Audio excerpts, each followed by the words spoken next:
welcome back to my YouTube channel, and this is your host Akash on High on Speed. So, guys, I wish you a happy Dashera. I know I have not been online for a lot of time, like almost कितने time हो गया, हफ्ता 2 हफ्ता तो हो ही गया होगा। मैं अभी जो पहले का फुटेजेस थे उनको एडिट करके डाल रहा था। एक्चुअली क्या है कि अभी एक नया सिटी में शिफ्ट किया हूँ। आप लोगों ने देखा हैदराबाद में शिफ्ट किया हूँ, तो because of that I am taking time to settle in this new city. तो इस वीडियो में मैं कुछ इंपॉर्टेंट टिप्स शेयर करने वाला हूँ जो मैंने बहुत कम लोगों के साथ शेयर करता हूँ, और मैं सोचा कि आप लोगों को ये टिप्स देना बहुत नेसेसरी है, क्योंकि मेरे हर एक वीडियो पे ऑलमोस्ट, नॉट हर एक वीडियो पे, ऑलमोस्ट हर एक वीडियो पे मेरे को एक ही क्वेश्चन आता है कि भैया स्कूटी पे कैसे राइड किया जाए। So let's start with the video. Now the tip number 1 is that कि आप जब भी स्कूटर पे टूरिंग कर रहे हो, बीट 110 सीसी और 125 सीसी, क्योंकि 150 सीसी में टूरिंग करते हैं मैंने कम ही लोगों को देखा है, लोग करते हैं क्योंकि एक ही मार्केट में एक ही सेगमेंट आता है, दैट इज़ एप्रिलिया। तो मैं को बता, अगर आपके पास 110 सीसी जैसे एक्टिवा या फिर जुपिटर हो गया, तो आप वन स्ट्रेच में 80 किलोमीटर से 100 किलोमीटर्स करो। उसके बाद 20 मिनट का, 15 से 20 मिनट मिनिमम, अगर ले सकते हो तो आधा घंटे का रेस्ट लो, 15 से 20 मिनट का रेस्ट लो, और उसके बाद फिर कंटिन्यू करो। और मैंने, अगर आप मेरे से पूछते हो मैंने कितना किया है, मेरे पास टी वी एस एंटॉर्क है, आप सभी को पता है। तो मैंने एंटॉर्क में मैक्सिमम आज तक खींचा है 225 किलोमीटर्स या फिर 185 वन स्ट्रेच में मैंने खींचा है। जब मेरा लॉन्ग राइड हुआ था राजस्थान, मेहदीपुर का, वो वाला राइड पे भी है टिप नंबर 1। और अगर आपका 125 सीसी का स्कूटर है तो आप आराम से 100 टू 150 किलोमीटर्स कर सकते हो। 150 इज़ नॉट रिकमेंडेड, आपका गाड़ी ख़राब हो सकता है। 100 किलोमीटर्स टू 120 किलोमीटर्स मैक्स करो। मैं खुद 100 किलोमीटर्स ही करता हूँ। उसके बाद आप रेस्ट लो, आधा घंटे का या 20 मिनट का, मिनिमम 15-20 मिनट का। सो टिप नंबर 2 ये है कि आप इंजन ऑयल कौन सा यूज़ करते हो। तो गाइज, मैंने अभी वीडियोस बनाया था कि इंजन ऑयल कौन सा एंटॉर्क के लिए अच्छा है। देखो, यूट्यूब पे बहुत लोगों ने बहुत कुछ बोला है कि बहुत ये इंजन ऑयल अच्छा है, वो इंजन ऑयल अच्छा है। नो डाउट सभी इंजन ऑयल अच्छे हैं। उनके पास इंजीनियरिंग का जो है, सबसे मैक्सिमम जो सजेशंस पे आते हैं वो सिंथेटिक है, क्योंकि एंटॉर्क में सिंथेटिक ही अच्छा मैनेज कर कोप अप कर पाता है, मैंने देखा है। खैर, मैंने आज तक ना मोट्यूल यूज़ किया है ना लिक्विमॉल यूज़ किया है। नो डाउट वो ऑयल्स भी अच्छे होंगे। मेरे को पर्सनली जो ऑयल अच्छा लगा, मैंने उसमें वीडियो बना दिया था, टीवीएस का मैंने ऑयल बनाया। तो बहुत लोग मुझसे पूछ रहे थे कि उनके बाइक्स में प्रॉब्लम आता है इस ऑयल डालने पे। तो गाइस देखो, मेरे को ऐसा कुछ प्रॉब्लम आया नहीं।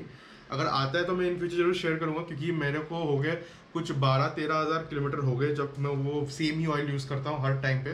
और उस ऑयल का खासियत ये है, मेरे को लगता है कि वो 3000 मिनिमम आप चला सकते हो बिना सर्विस किए। तो ये एक चीज़ है। और उस ऑयल का हीट मैनेजमेंट अच्छा है। नो डाउट आप लोग मोट्यूल भी ट्राई कीजिए, लिक्विमॉल भी ट्राई कीजिए, या फिर जो भी डिफरेंट ब्रांड्स है, और जैसे बहुत सारे इम्पोर्टेड ऑयल्स भी आते हैं, वो सब यूज़ कर सकते हो। बस एक ही आपको प्रिकॉशन दूंगा, बहुत लोगों को मैंने देखा है कि 10W40 डाल रहे हैं, बहुत लोगों को देखा है कि मतलब ग्रेडेशन में चेंजेस कर रहे हैं। तो देखो, मेरे को लगता नहीं कि ग्रेडेशन में चेंजेस करना चाहिए, क्योंकि टीवीएस पहले से ही कह रहा है कि आप कोई और ऑयल, मतलब और ग्रेड का ऑयल मत डालो, कोई भी ग्रेड का ऑयल डालो, बट दूसरे ग्रेड का ऑयल मत डालो। तो आप लोग इसको थोड़ा ध्यान रखो, क्योंकि इससे आपका जो इंजन का है ना, इंजन खराब हो सकता है। अंदर से क्या हो रहा है आपको कभी समझ में नहीं आता है।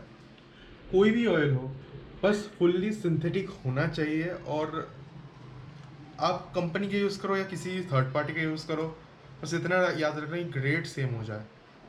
और मैं और एक चीज़ बता देता हूँ, जो सिंथेटिक ऑयल से ना स्मूथनेस बढ़ जाती है, और जब आप हाई स्पीड्स करते हो ना, तो आपकी इंजन में जो स्ट्रेस है वो थोड़ा कम होता है।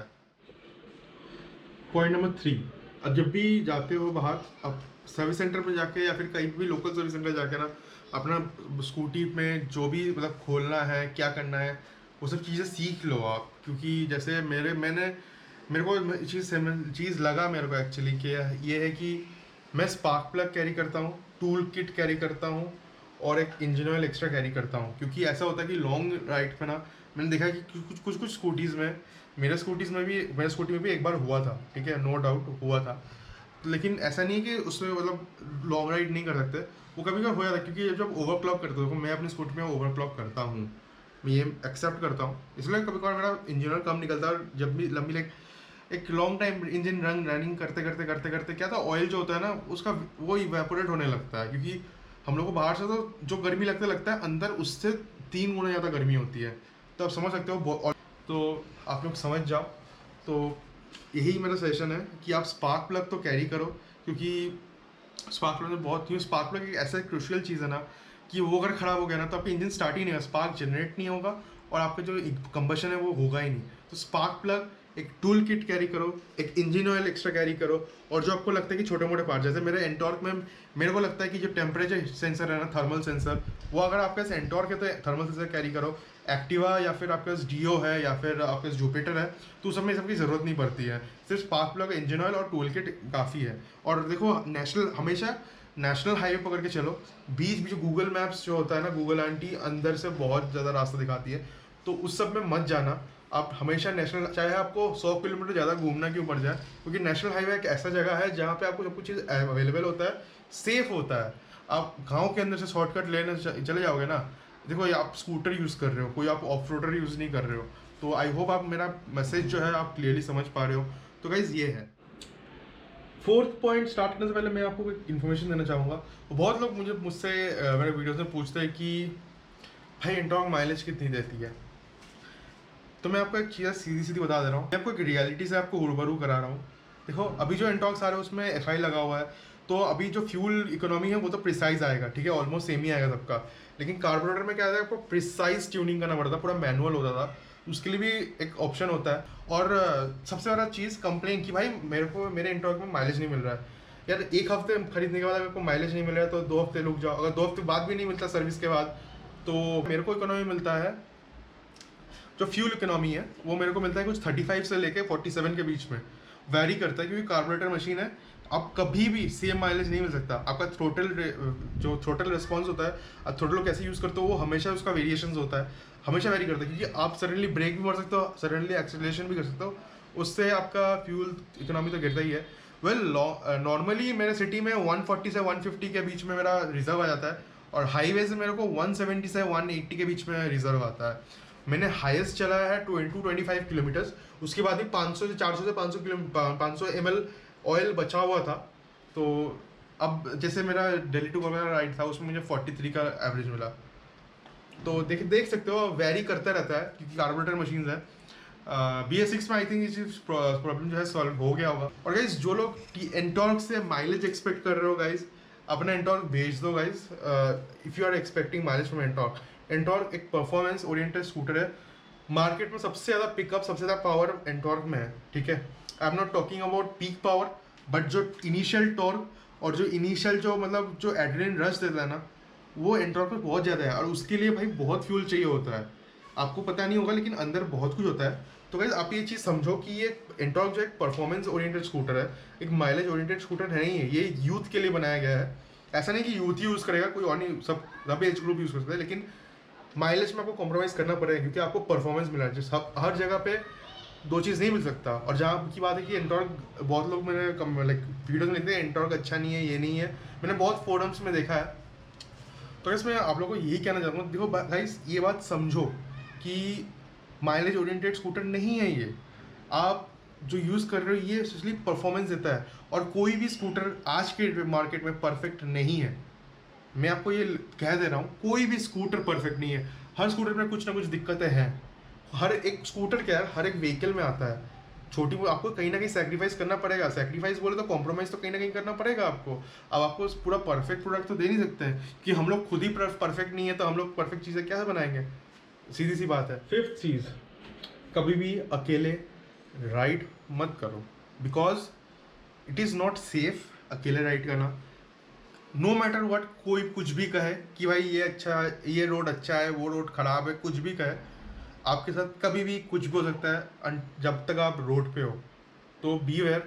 और जब भी आप स्कूटर पे निकलो, मतलब राइड के निकले, लॉन्ग राइड्स के लिए, अपने स्कूटर को ना सर्विस करा लो, ठीक है, अच्छे से सर्विस कराओ, अपने आंखों के सामने कराओ, क्योंकि मैंने ये चीज़ देखा है कि आपने आंखों के सामने नहीं कराओगे तो बहुत टाइम खराब हो जाता है। मेरे साथ कभी ऐसा हुआ नहीं, एक ही बार हुआ था, वो TVS के फिर मैंने गया नहीं, और TVS तक बंद भी हो गया होगा अब तक।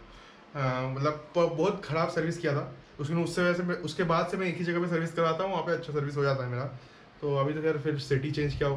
गाइस मुझे एक सजेशन देना, हैदराबाद में अगर आपको पता है कि कौन सा टीवीएस अच्छा है और कौन सा टीवीएस लाइक फ्रेंडली है, अलाउ करता है, तो मुझे ज़रूर बताना, मैं उस टीवीएस को ज़रूर विजिट करूँगा अगर भी हैदराबाद से देख रहा है तो। और guys wheel balancing, wheel balancing करना बहुत ही इंपॉर्टेंट चीज़ है। देखो रिकमेंड तो किया था 6,000 पे, मैं हर 6,000 पे कराता हूँ, लाइक 3-4 हज़ार में तो रिकमेंड करता है, लेकिन मैं जो है हर 6,000 में करा लेता हूँ।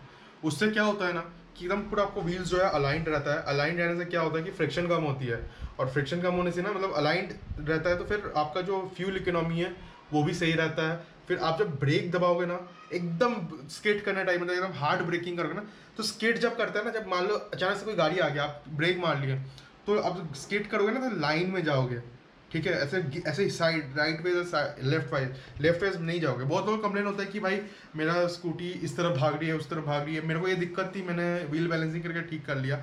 बहुत लोगों का क्या होता है कि अलाइनमेंट में भी दिक्कत होती है, वी फोक अलाइनमेंट्स। तो बहुत लोगों को ये डाउट था कि इंटॉल का सस्पेंशन बहुत हार्ड है, तो गाइस हाँ मानता हूँ हार्ड है।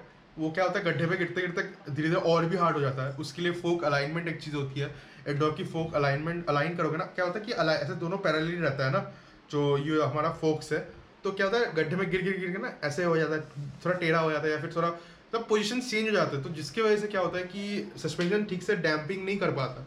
तो वो एक चीज़ होता है जिससे आपका मतलब सस्पेंशन थोड़ा हल्का सॉफ्ट हो जाता है। और क्योंकि एंटॉर्क जो है एक स्पोर्ट्स स्कूटर है, तो उसमें तो यार देखो हाई स्पीड स्टेबिलिटी के लिए हार्ड सस्पेंशन रहेगा ही, क्योंकि आप कोई भी स्पोर्ट्स बाइक देख लो उसमें भी आपका हार्ड सस्पेंशन रहता है। हाँ ट्रैवल कम है क्योंकि it's a scooter, after all it is not meant to be ridden on long rides. The company ऐसे नहीं बनाती, लेकिन कंपनी ने टेस्ट करके जरूर बनाती है कि इतना चल सके। जब भी राइड करो तो अपने स्कूटी को मॉडिफाई करो। हाँ फ्लैशर्स लगा, फॉग लाइट्स जो है फॉग लाइट्स लगा लो, एलईडीज लगा लो। देखो मैं समझ सकता हूँ कि सामने से जो आता है उसको दिक्कत होती है, लाइक उसके आँख में चुभता है, लेकिन कुछ नहीं कर सकते, क्योंकि अगर आपको दिखेगा ही नहीं रोड आगे का तो आप चलाओगे कैसे। जिनका एंटॉर्क रेस एडिशन है मैं उनके लिए भी कह रहा हूँ, क्योंकि रेस एडिशन बहुत ही हॉट सेलिंग है और बहुत लोगों के पास है रेस एडिशन। तो रेस एडिशन का देखो लाइट्स तो अच्छा है, लेकिन उसकी जो डेंसिटी है, पावर डेंसिटी है, वो थोड़ा कम है।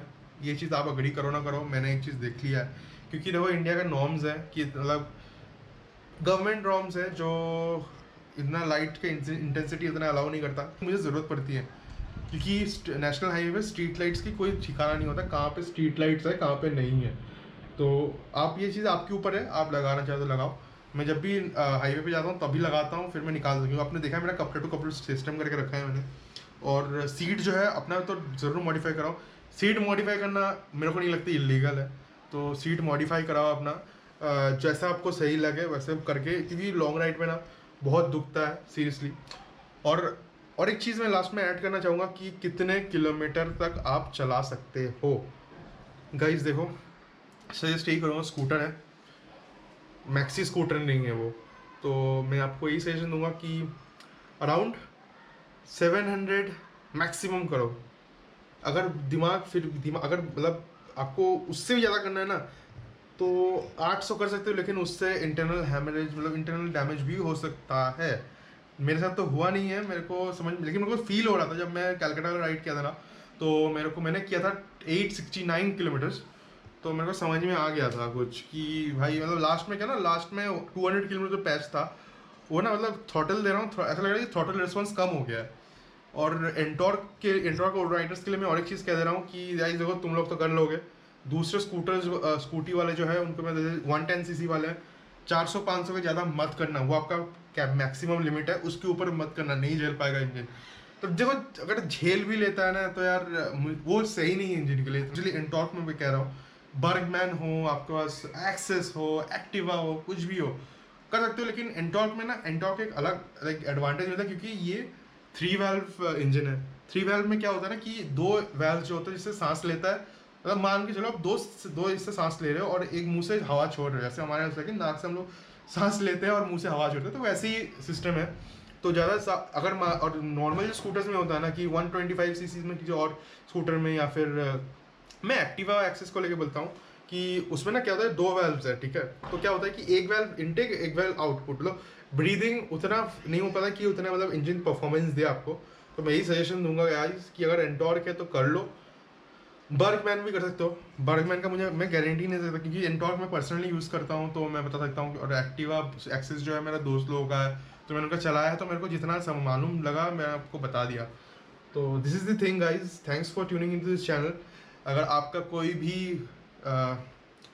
चीज़ बुरा लगे तो प्लीज़ माफ़ करना गाइज, क्योंकि यही करवा सच है और मैं करवा सच लाना मतलब बोलना ही पसंद करता हूँ, इंस्टेड ऑफ गलत इन्फॉर्मेशन दूँ आपको, फिर बाद में आप ही को प्रॉब्लम होगा, फिर आप लोग मुझे ही गालियाँ दोगे कि वो एक बंदा है यूट्यूब पे जो गलत चीज़ें बोल रहा है, जो उल्टा सीधा चीज़ बोल रहा है। हाँ, अगर मैंने कुछ गलत बोला है इसमें तो मुझे आप कमेंट्स में बता सकते हो, मैं उसके बारे में रिसर्च करके आपको फिर उस पर रिवर्ट कर दूंगा आपको इंस्टाग्राम पे।